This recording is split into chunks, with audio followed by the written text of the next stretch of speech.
Albert Hammond in the Garrison Library at a playback event.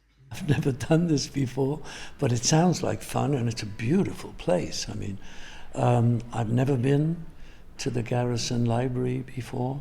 Gibraltarian legend Albert Hammond has written for the likes of Celine Dion, Whitney Houston, The Hollies and Julio Iglesias, just to name a few. A prolific songwriter for big names. But today the spotlight was on him. His 2016 album, In Symphony, bringing new life to his classic songs. I said, well, the only record I would want to make is to do my, a few of my songs in a symphonic way. The event was a chance to revisit these hits and hear stories about his incredible 6-decade career. I was doing it when I was 16, 17, 18, and I'm doing it, in my 70s and 80 now, That's an incredible thing to be able to have that inspiration and that, what would be the word?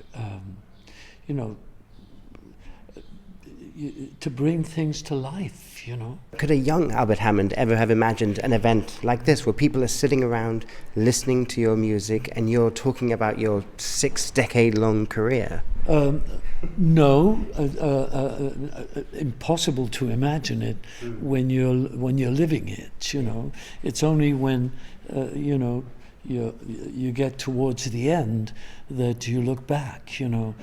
There's a song on my new album, Body of Work, called Looking Back.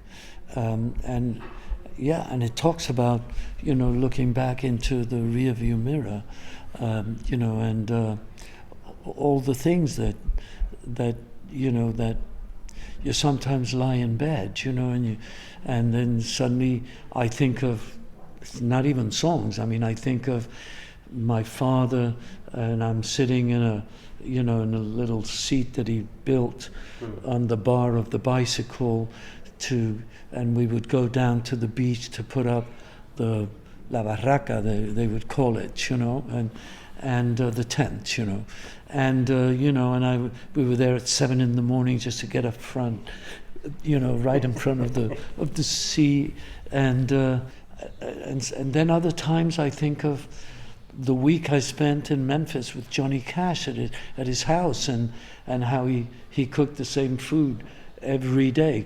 He said, "I'll cook for you every day," and it was chile con carne every day. So. Fans in attendance also had a chance to bring along their Albert Hammond records and get them signed. Classic Vinyl Playback brings music and vinyl lovers together to listen to a classic album on vinyl.